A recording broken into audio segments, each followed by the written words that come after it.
श्लोक है जिसमें से 2 यूनिट बनती है और ये हमारे पेपर फर्स्ट की तीसरी यूनिट और चौथी यूनिट बनती है। तो प्रथम यूनिट में प्रथम श्लोक से लेकर के और 25 श्लोक तक आते हैं, जिनमें से 6 प्रश्न हिंदी व्याख्या पूछी जाती है। 2 श्लोक दिए जाते हैं जिनमें से 1 श्लोक का हमें 6 प्रश्न व्याख्या करनी होती है। और आगे वाले श्लोक नंबर 26 से लेकर के और 40 तक उसमें से 6 प्रश्न संस्कृत व्याख्या पूछी जाती है जिसको करना होता है। तो वो भी 2 श्लोक होते हैं, उनमें से 1 श्लोक की हमें 6 प्रश्न संस्कृत व्याख्या करनी होती है। तो यहाँ पर देखिए यूनिट 3 के अंतर्गत हमने 10 भागों के अंतर्गत श्लोक 1 से 26 तक उनका अध्ययन किया था, पढ़ा था। अब हम 6 प्रश्न हिंदी व्याख्या किस प्रकार से करते हैं तो वो आइए देखते हैं। तो देखिए सबसे पहले हमें 6 प्रश्न व्याख्या के अंतर्गत हमें कुछ पॉइंटों का ध्यान रखना होता है और उन पॉइंटों का अंतर्गत पहला पॉइंट होता है उसका संदर्भ। संदर्भ का मतलब होता है कि जो हमारी विषय वस्तु है, जो हमारा श्लोक है, पद्यांश है, गद्यांश है, नाट्यांश है, कुछ भी हो जिसकी हम व्याख्या कर रहे हैं, 6 प्रश्न व्याख्या कर रहे हैं, वो कहाँ से लिया गया है, किस कवि के द्वारा रचित है और किस ग्रंथ से लिया गया है, इस प्रकार से वो संदर्भ के अंतर्गत आता है। और जो प्रसंग हम लिखते हैं वो प्रसंग मतलब होता है उस कथा वस्तु का जो विषय है, वो प्रसंग है, वो कहाँ से और कहाँ तक चल रहा है, किस प्रसंग में चल रहा है, अर्थात वो कथा वस्तु क्या है, इस प्रकार से इसको हम प्रसंग में लिखते हैं। दूसरा पॉइंट, और इसको हम एक साथ भी लिख सकते हैं, संदर्भ सहित प्रसंग। अगला पॉइंट में जो हम व्याख्या करते हैं, व्याख्या में हमें उस पद्यांश का या नाट्यांश है, गद्यांश कुछ भी है, उसकी हमें पल्लवित करते हुए या उसकी व्याख्या करनी पड़ती है हमको। इसके लिए हमें उसका अनुवाद अर्थ स्पष्ट रूप से आना चाहिए।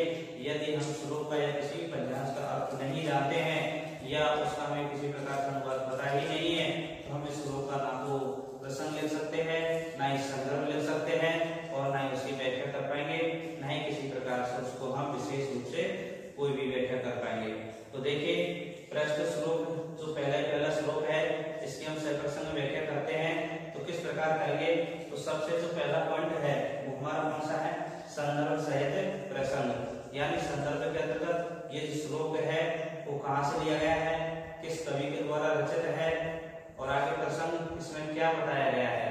तो देखिए प्रसंग हम लिखते हैं संदर्भ सहित प्रसंग। ये पहला पॉइंट बनाना आपको, संदर्भ सहित प्रसंग। इसमें संदर्भ भी आ जाएगा, कवि का नाम आ जाएगा, कवि की रचना का नाम आ जाएगा इस प्रकार से, और आगे जो प्रसंग है इसमें क्या चीज बताई गई है, अर्थात ये किस संदर्भ में है, तो सारी चीज इसमें अपन के पहले पॉइंट में जाएगी। तो आपको व्याख्या करते समय सबसे पहले संदर्भ सहित प्रसंग ये पॉइंट लिखना है।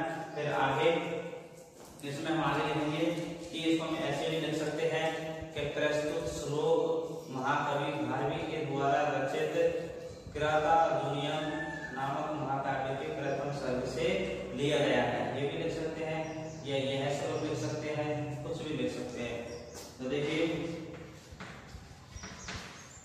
प्रस्तुत श्लोक, पद्य भी लिख सकते हैं आप, पद्य भी श्लोक ही कहते हैं, काव्यांश भी लिख सकते हैं अर्थात श्लोक भी लिख सकते हैं। प्रस्तुत श्लोक महाकवि भारवी द्वारा रचित महाकाव्य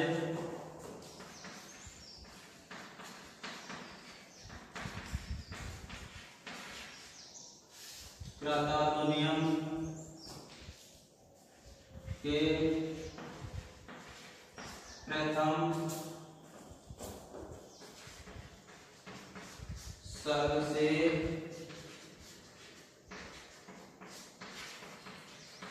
लिया गया है।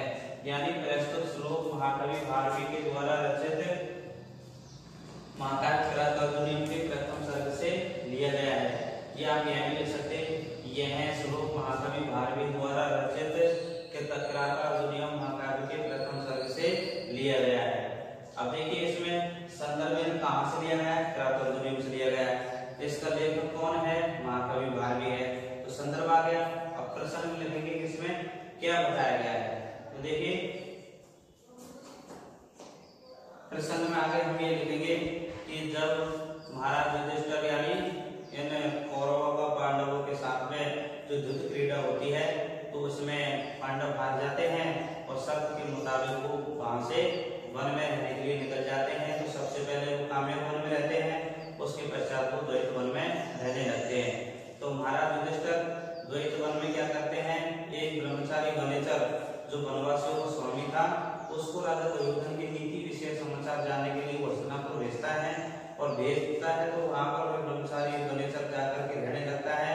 और जिस प्रकार की शिक्षा महाराज युधिष्ठिर ने उस गुप्तचर वनेचर को दी थी तो उसी प्रकार से महाराज दुर्योधन की उस नीति विषय प्रजा विषय व्यवहार को जान करके और महाराज युधिष्ठिर के पास द्वैत वन में आ जाता है। यही वर्णन इस श्लोक में किया गया है। तो देखिए हमने संदर्भ तो लिख दिया कि प्रस्तुत श्लोक महाकवि भारवी द्वारा रचित महाकाव्य कलाकार के प्रथम सर्ग से लिया गया है। अब इसमें क्या बताया गया है तो देखिए,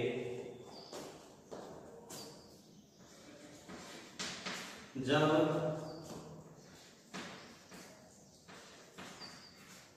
महाराज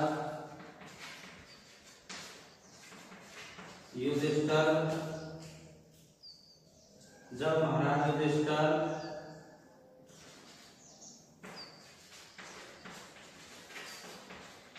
युद्ध क्रीड़ा में हारने के पश्चात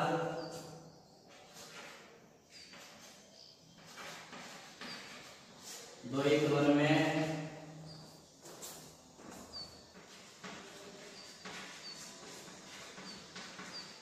रहने लगते हैं तो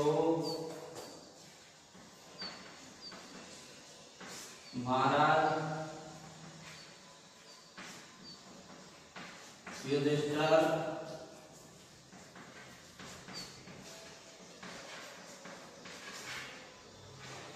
राजा दुर्योधन के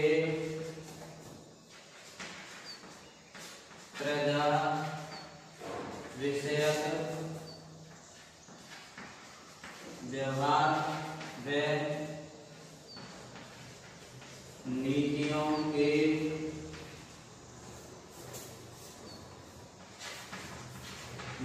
के बारे में जानने के लिए एक ब्रह्मचारी वनेचर को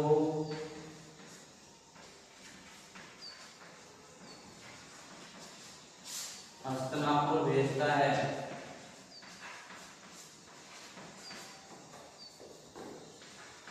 तथा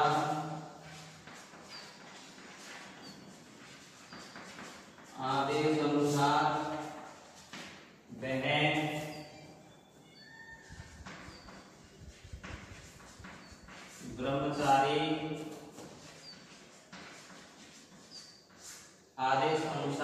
ब्रह्मचारी वनेचर हस्तिनापुर जाकर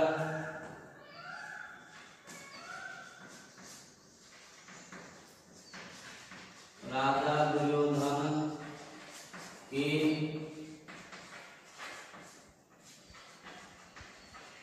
राजलक्ष्मी व प्रजा विषयक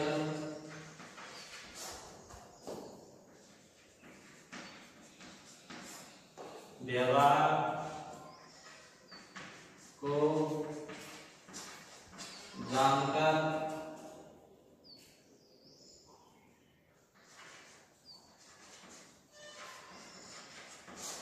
महाराज युधिष्ठिर के पास में द्वैत वन में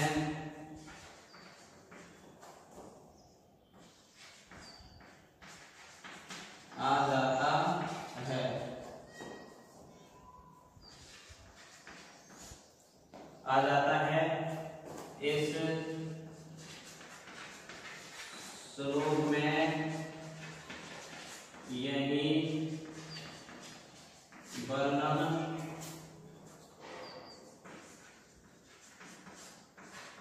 किया गया है। तो देखिए यह हमारा प्रश्न हो गया संदर्भ के साथ में कि प्रस्तुत श्लोक महाकवि भारवी द्वारा रचित महाकाव्य कृतार्जुनम के प्रथम सर्ग से लिया गया है। जब महाराज युधिष्ठिर युद्ध क्रीड़ा में हारने के पश्चात द्वैत वन में रहने लगते हैं तो महाराज युधिष्ठिर राजा दुर्योधन की प्रजा विषयक व्यवहार में नीतियों के बारे में जानने के लिए एक ब्रह्मचारी वनेचर को हस्तिनापुर भेजता है तथा आदेश अनुसार वह ब्रह्मचारी वनेचर हस्तिनापुर जाकर राजा दुर्योधन की राजलक्ष्मी व प्रजा विषयक व्यवहार को जान करके महाराज युधिष्ठिर के पास द्वैत वन में आ जाता है। इस श्लोक में यही वर्णन किया गया है। अब ये तो अपन को गए संदर्भ के साथ में प्रसंग। अब हम करते हैं इसकी सह प्रसंग व्याख्या।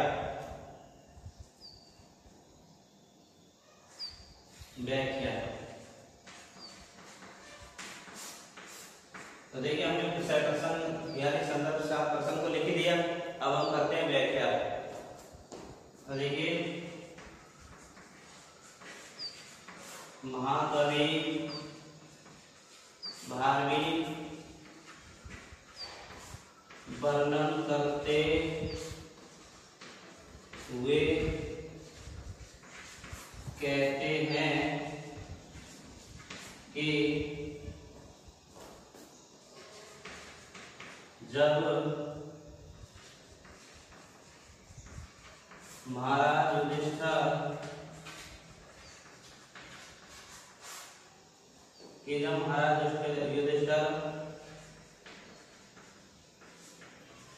युद्ध क्रीड़ा में हार जाते हैं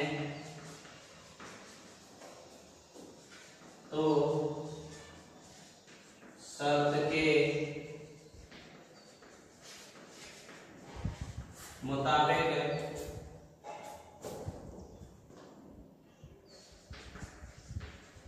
बारह वर्ष का वनवास तथा 1 वर्ष का अज्ञातवास। तो देखिए महाकवि भारवी वर्णन करते हुए कहते हैं कि जब महाराज युधिष्ठिर युद्ध क्रीड़ा में हार जाते हैं तो शर्त के मुताबिक 12 वर्ष का वनवास तथा 1 वर्ष का अज्ञातवास प्राप्त करते हैं।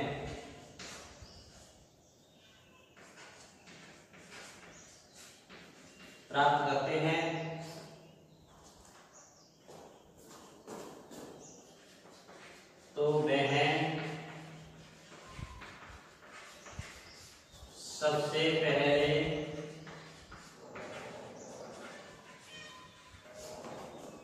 काम्यक वन में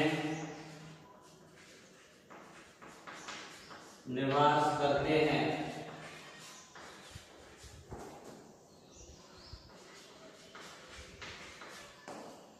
इसके बाद में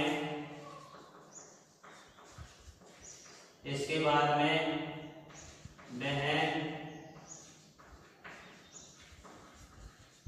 द्वैत वन में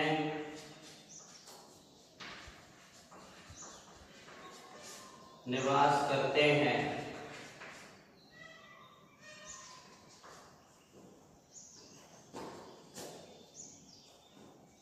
तो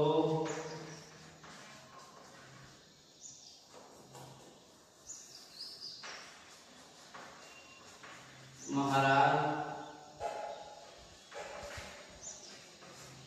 युधिष्ठिर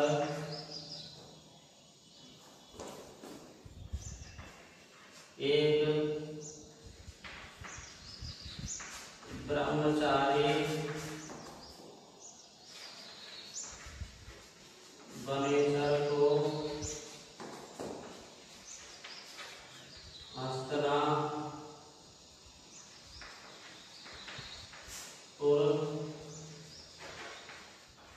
भेजते हैं। तो देखिए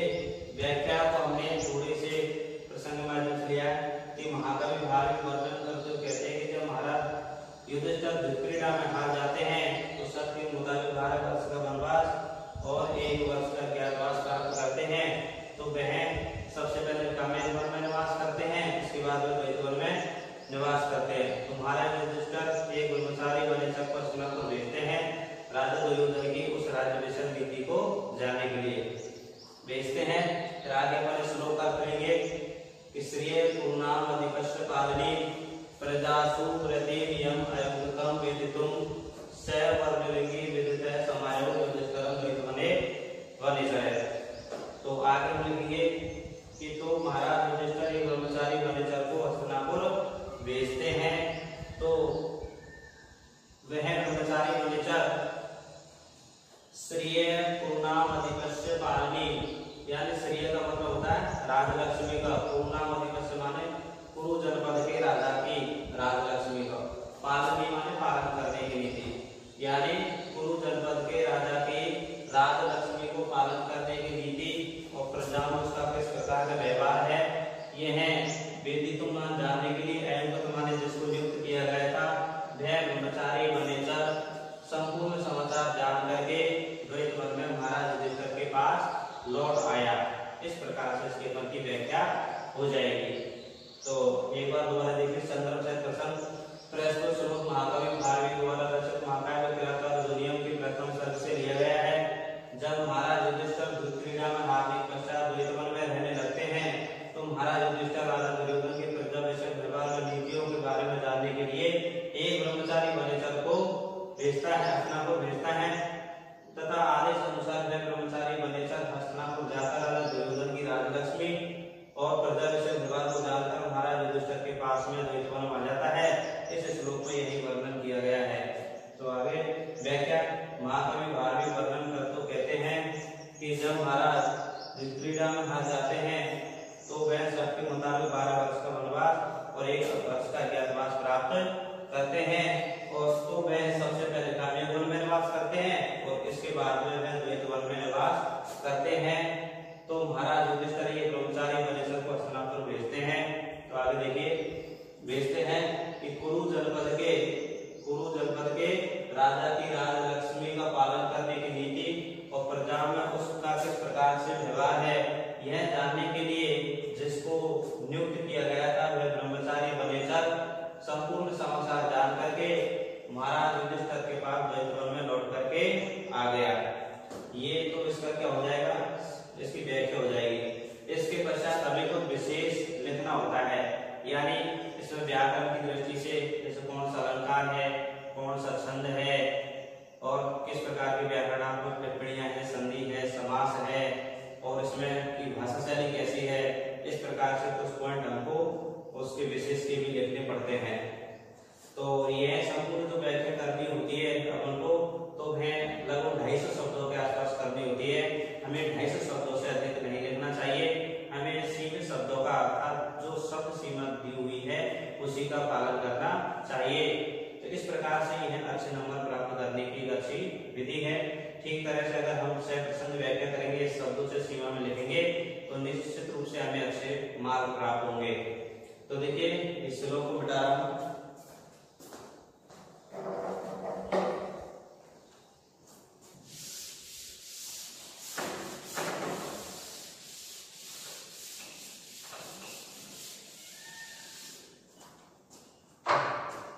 यहाँ तक अपन ने लिख दिया। महाकवि भारवी वर्णन करते हुए कहते हैं कि जब महाराज युधिष्ठिर युद्धक्रीड़ा में हार जाते हैं तो वे सबके मुताबिक 12 वर्ष का वनवास और 1 वर्ष का अज्ञातवास प्राप्त करते हैं। तो वे सबसे पहले काम्य वन में रहते हैं, उसके बाद वे द्वैत वन में निवास करते हैं। तो महाराज युधिष्ठिर एक ब्रह्मचारी वनेचर को हस्तिनापुर भेजते हैं। आगे जो व्याख्या इसी के क्रम में आगे जो लिख रहे हैं वो है भेजते हैं कि कुरु जनपद के राजा की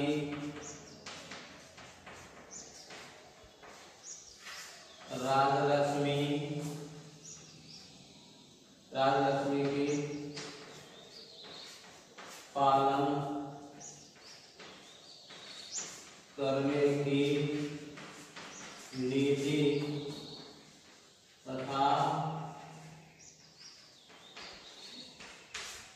प्रजन्म में उसका किस प्रकार का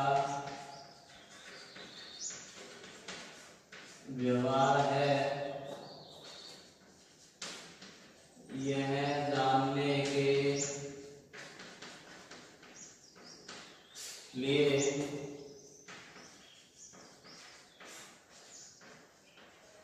जिस ब्रह्मचारी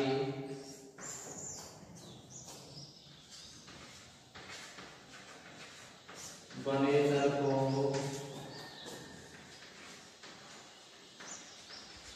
नियुक्त किया गया वह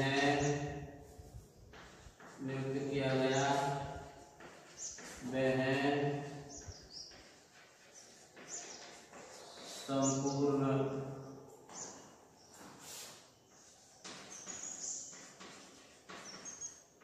समाचार जानकर द्वैत वन में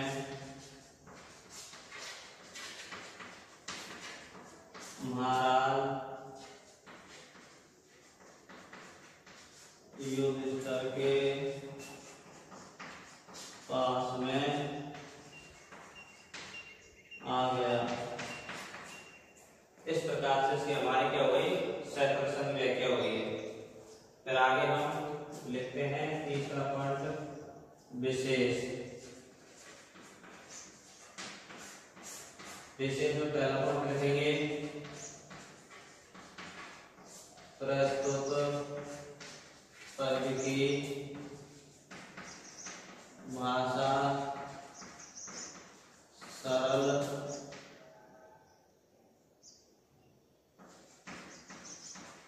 सहज व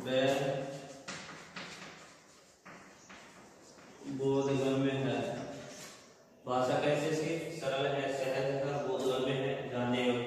दूसरा पॉइंट लिख सकते हैं छंद कौन सा है। तो देखिए कृतार्जुन के प्रथम सर्ग में श्लोक नंबर 1 से लेकर के 45 तक तो केवल 46 श्लोक है इसमें। तो 46 और 45 लास्ट के शायद 2 को छोड़ करके सब में वंश छंद है। इस तरह से ये लंबा समय लेती है। दूसरा लिखना है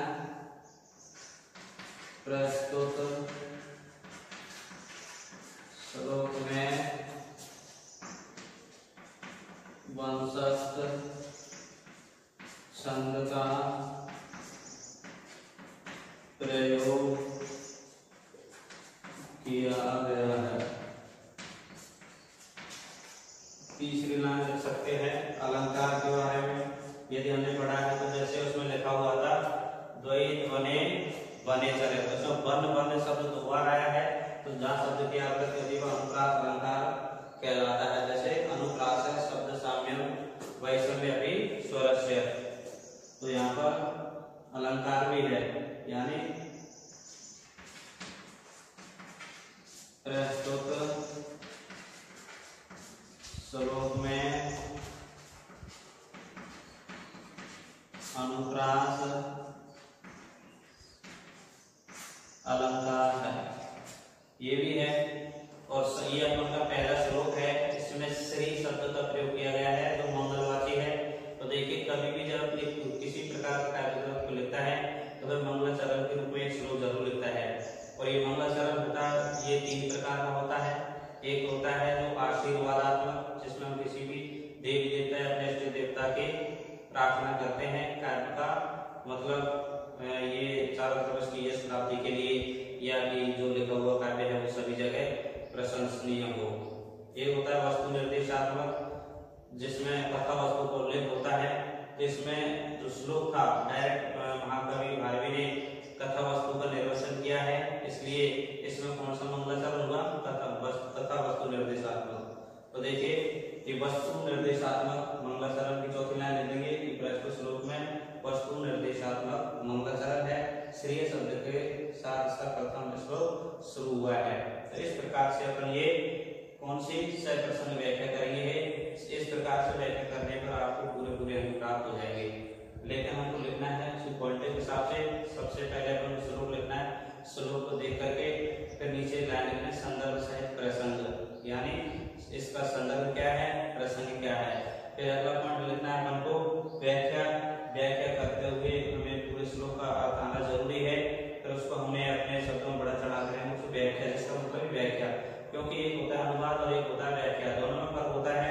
अनुवाद सिर्फ सीमित होता है कि श्लोक का जो अर्थ होता है वही लिखना पड़ता है, और व्याख्या का मतलब होता है उसके आसपास की पृष्ठभूमि, उस श्लोक के आसपास का वातावरण हमको एक्सप्लेन करना होता है, व्याख्या करनी पड़ती है। इस प्रकार से वो व्याख्या होती है। जैसे हमने 3 लाइन पहले की थी, ये कहानी कहां से स्टार्ट हुई कि कौरव और पांडवों के मध्य क्रीड़ा हुई, शर्त रखी गई, कौरव और पांडव हार गए और 1 वर्ष का अज्ञातवास और 12 वर्ष का वनवास उनको प्राप्त हुआ। इस प्रकार से उनको ये लाइन हमने यहाँ पर लिखी, फिर आगे उसका श्लोक का जो पल्लवन किया हमने व्याख्या के माध्यम से। तो इस प्रकार से सत्संग व्याख्या करनी होती है। उसके बाद जो विशेष होता है उसमें हम उसकी व्याकरणात्मक टिप्पणी और उसमें किस अलंकार का छंद का प्रयोग किया गया है, क्या शैली है, इस प्रकार की उसकी भाषाई पॉइंट लिखने होते हैं। इस प्रकार से करने पर पूरे नंबर प्राप्त हो जाते हैं। ठीक।